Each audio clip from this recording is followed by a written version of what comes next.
موت وہ چیز ہے جو اپنا تعارف خود کراتی ہے. موت کہتی ہے انا الموت، میں وہ موت ہوں. انا افرق بین البنات والامہات، میں وہ موت ہوں جو ماں اور بیٹیوں کے درمیان کیا کر دیتی ہوں، تفریق ڈال دیتی ہوں. انا الموت انا افرق بین الاخ والاخوہ، میں وہ موت ہوں جو بہن اور بھائیوں کے درمیان تفریق ڈال دیتی ہوں. موت کہتی ہے انا الموت، میں وہ موت ہوں انا افرق بین الاخ والاب، میں وہ موت ہوں جو بھائی باپ کے درمیان، بیٹے باپ کے درمیان تفریق ڈال دیتی ہے. موت کہتے انا الموت انا اخرب البیوت والقصور، میں وہ موت ہوں جو گھروں اور محلات کو ویران کر کے رکھ دیتی ہوں. موت کہتی ہے انا الموت انا الموت، میں وہ موت ہوں انا اعمر القبور، میں وہ موت ہوں جو قبریں کھدواتی ہوں، قبروں کی تعمیر کرواتی ہوں. لا یبقى مخلوق الا یذوقنی، موت کہتی ہے کہ کوئی بھی ایسا مخلوق نہیں، کوئی بھی ایسا نفس نہیں، الا یذوقنی، مگر یہ کہ وہ میرا ذائقہ چکھے گا.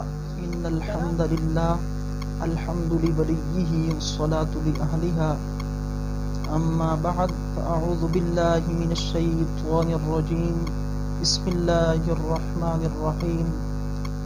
اینما تکونوا یدریکم الموت ولو کنتم فی بروج مشیدہ.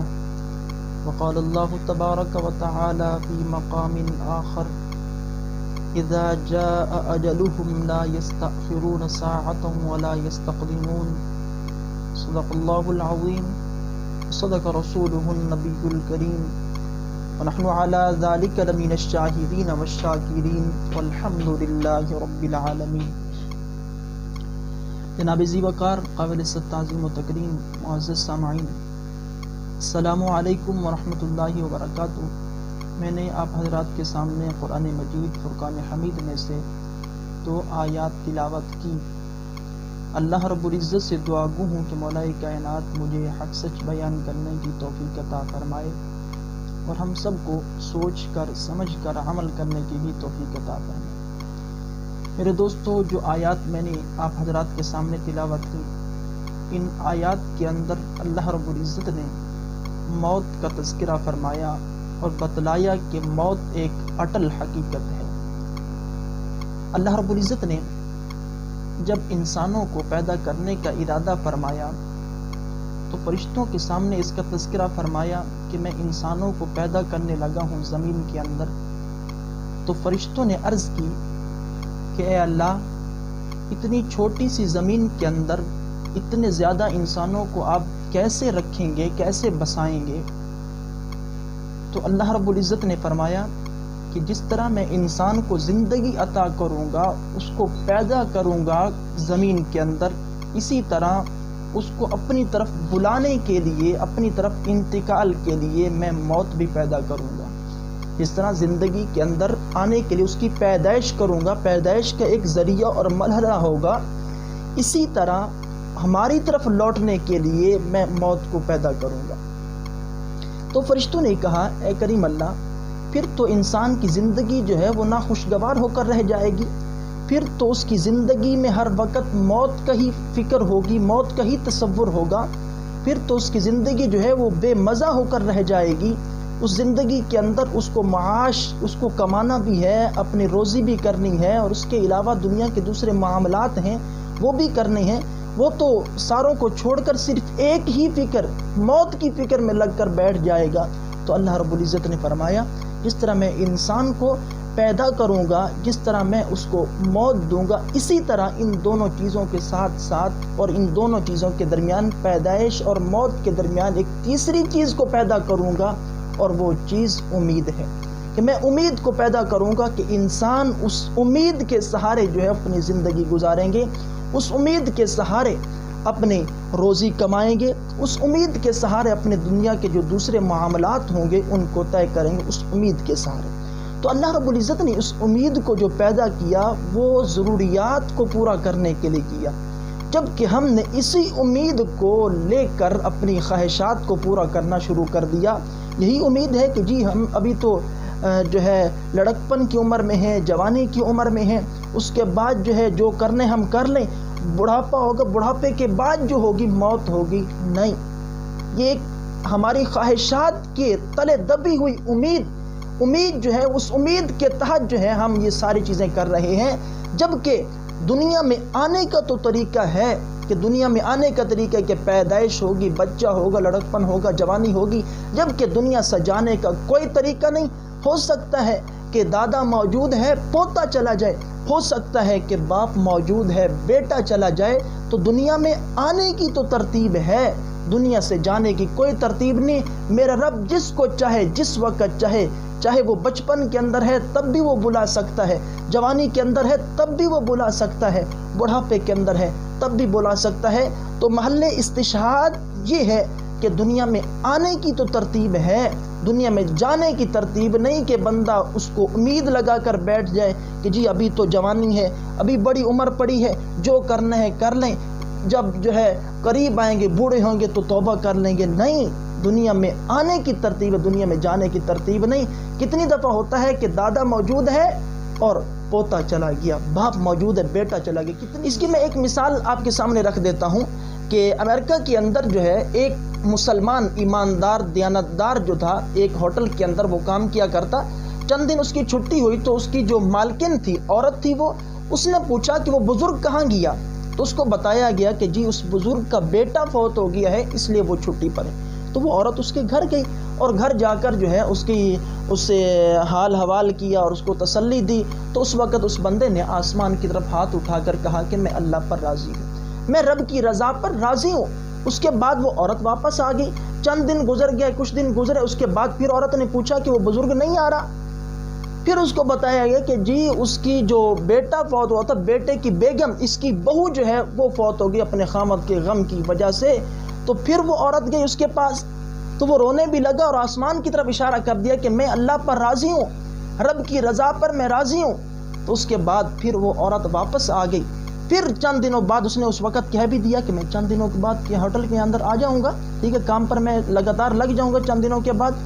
تو پھر بھی نہ آیا، تو پھر اس عورت نے پوچھوایا تو پتہ چلا کہ جی ان کا جو تھا پوتا جو تھا، اس کا جو بیٹا فوت، اس کا جو بیٹا تھا، ٹھیک ہے، اور جو بہو تھی اس کا بھی بیٹا، اس کا پوتا ہوا کہ اس کا پوتا جو تھا وہ فوت ہو گیا ہے ماں کے نہ ہونے کی وجہ سے، کہ اس کو وہ صحت نہ مل سکی، اس کی وجہ سے وہ پوتا فوت ہو گیا۔ پھر وہ عورت اس کے پاس گئی، وہ بزرگ وہ بھی رو رہا ہے، یہ عورت بھی رو رہی ہے۔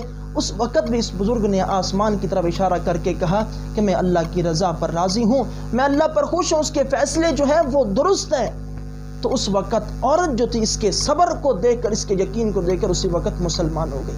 تو ایک واقعہ تھا، اس کے اندر محل استشہاد جو ضروری چیز ہمارے لیے ہے وہ یہ ہے کہ دنیا میں آنے کی تو ترتیب ہے، جانے کی ترتیب نہیں۔ اب یہاں پر دیکھیں دادا موجود ہے، دادا موجود ہے پوتا جا رہا ہے، باپ موجود ہے بیٹا جا رہا ہے، باپ موجود ہے بہو جا رہی ہے، تو دنیا سے جانے کا کوئی طریقہ نہیں۔ اسی طرح ایک دوسری مثال دیکھ لیجیے، یورپی ممالک میں سے ایک ملکہ تھی، اور اس ملکہ وہ خوش نصیب اتنی تھی کہ اس کے سارے بیٹے جو تھے وہ سارے بادشاہ تھے، ان کی ساری بیٹیاں جو تھیں وہ ساری بیٹیاں، ان کا نکاح جو ہوا تھا وہ سارے بادشاہوں کے ساتھ ہوا تھا، دونوں لحاظ سے، بیٹوں کے لحاظ سے بیٹے بادشاہ اور بیٹیاں ان کا جو نکاح وہ بھی بادشاہوں کے ساتھ تھا۔ تو یہ خوش نصیب ہے، اور دنیا کے میں کہتا ہوں کہ زیادہ خوش نصیب عورت ہے، لیکن بد نصیب اس لحاظ سے وہ بد نصیب ہے کہ اس کے سارے بیٹیاں اور بیٹے سارے کے سارے اس کی زندگی کے اندر وفات پا گئے، سارے کے سارے اس کی زندگی کے اندر وفات پا گئے، اس لحاظ سے وہ کتنی بد نصیب ہے۔ تو میرے بھائی دنیا میں آنے کا تو ترتیب ہے، لیکن دنیا سے جانے کی کوئی ترتیب نہیں۔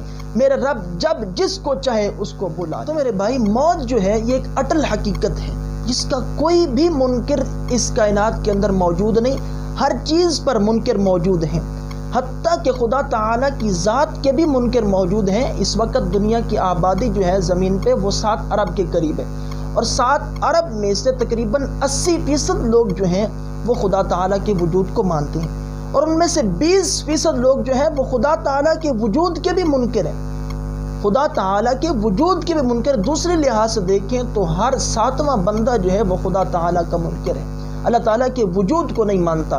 اور ان میں سے آگے دیکھیں پیغمبر علیہ السلام کی رسالت کو، پیغمبر علیہ السلام کی رسالت کو صرف 20% لوگ دنیا کے اندر مانتے ہیں، باقی 80% لوگ وہ پیغمبر علیہ السلام کی رسالت کے منکر ہیں۔ تو بات سمجھنے کی یہ ہے کہ اس دنیا کے اندر ہر چیز پر منکر موجود ہیں، ہر چیز کا رد کرنے والا موجود ہے، جی میں اس کو نہیں مانتا، میں اس کو نہیں مانتا، حتیٰ کہ رب تعالیٰ کی ذات کے منکر بھی موجود ہیں، حتیٰ کہ پیغمبر علیہ الصلوۃ والسلام کی رسالت کے بھی کیا ہے منکر لوگ موجود ہیں، لیکن موت وہ اٹل حقیقت ہے جس کا کوئی منکر نہیں، تمام کے تمام لوگ مانتے ہیں، جس صورت میں بھی مانے، اس کو جو نام بھی دیں، لیکن مانتے ہیں کہ موت ایک حقیقت ہے، اس دنیا سے ہر بندے کو جانا ہے۔ اسی بات کو قرآن مجید میں بیان کیا گیا، اینما تکونوا یدرککم الموت، اینما تکونوا، تم جہاں کہیں بھی ہو موت تمہیں پا کر رہے گی، ولو کنتم فی بروج مشیدہ، اگر تم مضبوط قلعوں میں چھپ جو تب بھی موت تمہیں آ کر رہے گی۔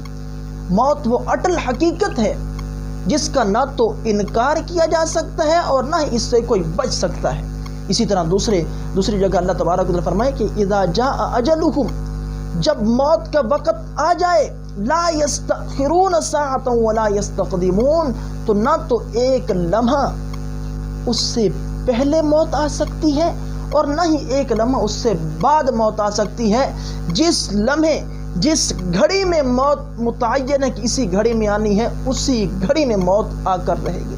لا یستأخرون ساعۃ ولا یستقدمون، نہ تو ایک گھڑی پہلے ہوگی اور نہ ہی ایک گھڑی بعد میں ہوگی۔ ایک اور جگہ پر اللہ تبارک فرمایا کہ کل نفس ذائقۃ الموت، کہ ہر نفس نے موت کا ذائقہ چکھنا ہے، ہر نفس نے، کائنات پر موجود ہر چیز، ہر نفس جو ہے اس نے موت کا ذائقہ چکھنا ہے۔ اور وہ موت وہ چیز ہے جو اپنا تعارف خود کراتی ہے، موت وہ چیز ہے جو اپنا تعارف خود کراتی ہے۔ موت کہتی ہے انا الموت، میں وہ موت ہوں، انا افرق بین البنات والامہات، میں وہ موت ہوں جو ماں اور بیٹیوں کے درمیان کیا کر دیتی ہوں، تفریق ڈال دیتی ہوں۔ انا الموت انا افرق بین الاخ والاخوہ، میں وہ موت ہوں جو بہن اور بھائیوں کے درمیان تفریق ڈال دیتی ہوں۔ موت کہتی ہے انا الموت، میں وہ موت ہوں، انا افرق بین الاخ والاب، میں وہ موت ہوں جو بھائی باپ کے درمیان، بیٹے باپ کے درمیان تفریق ڈال دیتی ہے۔ موت کہتا ہے انا الموت انا اخرب البیوت والقصور، میں وہ موت ہوں جو گھروں اور محلات کو ویران کر کے رکھ دیتی ہوں۔ موت کہتی ہے انا الموت انا الموت، میں وہ موت ہوں، انا اعمر القبور، میں وہ موت ہوں جو قبریں کھدواتی ہوں، قبروں کی تعمیر کرواتی ہوں۔ لا یبقى مخلوق الا یذوقنی، موت کہتی ہے کہ کوئی بھی ایسا مخلوق نہیں، کوئی بھی ایسا نفس نہیں، الا یذوقنی، مگر یہ کہ وہ میرا ذائقہ چکھے گا۔ کائنات میں ہر چیز جو ہے وہ میرا ذائقہ چکھے گا۔ لا یبقى مخلوق، جو چیز مخلوق ہے وہ موت سے نہیں بچ سکتی۔ تو میرے بھائی، موت جو ہے ایک اٹل حقیقت ہے۔ سمجھدار بندہ وہ ہے، عقل مند بندہ وہ ہے جو موت سے پہلے موت کی تیاری کرے۔ موت سے پہلے جو موت کی جس نے تیاری کر لی وہ عقل مند ہے۔ اس کے علاوہ وگرنہ تو والعصر ان الانسان لفی خسر، قسم ہے زمانے کی، بے شک تمام کے تمام لوگ جو ہیں خسارے میں ہیں۔ آگے استثناء فرمائے الا الذین آمنوا وعملوا الصالحات وتواصوا بالحق وتواصوا بالصبر، تو عقل مند بندہ وہ ہے جو موت سے پہلے موت کی تیاری کر لے، وہی عقل مند ہے۔ وگرنہ جو موت سے پہلے موت کی تیاری نہیں کرتا، اپنے آپ کو جتنا دانش مند کہے، اپنے آپ کو جتنا سمجھدار کہے، وہ بے وقوف ہے۔ اور تیاری کیا ہے؟ تیاری یہی ہے، اپنے آپ کو، تیاری یہی ہے کہ اپنے آپ کو اللہ اور اللہ کے رسول کے تابع کرے، اطیعوا اللہ واطیعوا الرسول، اللہ کی اطاعت کرے اور اللہ کے رسول کی اطاعت کرے۔ من یطع الرسول فقد اطاع اللہ، اور فرمایا کہ رسول کی اطاعت کرو۔ اللہ کی اطاعت کیا ہے؟ من یطع الرسول فقد اطاع اللہ، جس نے رسول کی اطاعت کی اس نے اللہ کی اطاعت کی۔ دوسری آیت میں اللہ تبارک فرمایا قل ان کنتم تحبون اللہ فاتبعونی یحببکم اللہ، قل اے نبی جی کہہ دیجئے ان کنتم تحبون اللہ، اگر تم اللہ سے محبت کا دعویٰ کرتے ہو، تم کہتے ہو کہ میں اللہ سے ہم محبت کرتے ہیں، تو پھر شرط تھی، جزا یہ ہے کہ فاتبعونی، تمہیں چاہیے کہ مجھ محمد صلی اللہ علیہ وسلم کی کیا کرو؟ اتباع کرو۔ تو ہمیں چاہیے کہ ہم موت کی تیاری کریں، اور موت کی تیاری کیا ہے؟ کہ اپنی زندگی کو اللہ اور اللہ کے رسول کے تابع کریں، یہی ہماری موت کی تیاری ہے۔ اور وگرنہ ہماری جو زندگی ہے ہماری زندگی تو ساری کی ساری جو ہے مغربی تہذیب پر ڈھل چکی ہے، ہم انہی سے جو ہے اپنی زندگی کے اصول نکال رہے ہیں، جبکہ ہمارا آئیڈیل تو جناب محمد الرسول اللہ صلی اللہ علیہ وسلم کی ذات ہے، ہمیں ان کے پیچھے چلنا چاہیے، ہمارا آئیڈیل وہ ہیں۔ اللہ تبارک و تعالی عمل کرنے کی توفیق عطا فرمائے۔ وآخر دعوانا الحمدللہ رب العالمین۔